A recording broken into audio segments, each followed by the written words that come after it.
care of minor maintenance tasks.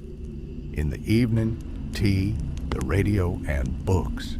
At night, I was on duty. Over the years of living like this, a person gets used to ignoring oddities, especially if they only happen once.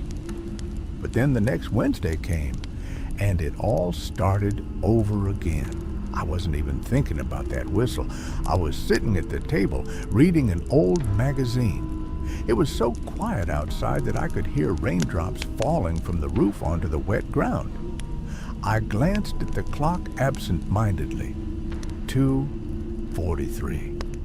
The second hand crept forward slowly. I yawned. I turned the page. And at that moment, the clock read 2:44. Whoosh! That very same whistle. It was so unexpected that the magazine fell out of my hands.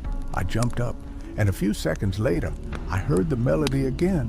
The exact same one. Not a single new note, not a single change. As if someone had played a recording. A chill ran down my spine. It didn't seem like a coincidence anymore. I quickly put on my jacket. I grabbed a flashlight and went outside.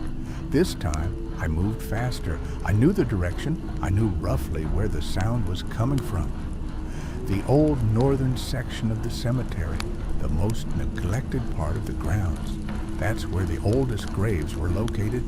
Some of the headstones had been there since before the Revolution. When I got there, the melody suddenly stopped. Again, just like a week ago. And again, no one was there. Not a single trace. It was as if it had all happened only in my head. But I knew I'd heard it. I'd heard it very clearly. When I returned to the guardhouse, I couldn't fall asleep. I sat by the window until dawn, thinking, what could it be? Who comes to the cemetery in the middle of the night? Why specifically on Wednesdays? And why always at the same time? The questions kept piling up. There were no answers.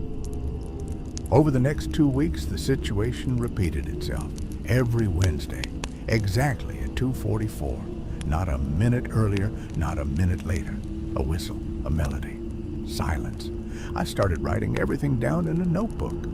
The date, the weather, the time, the direction of the sound, the duration.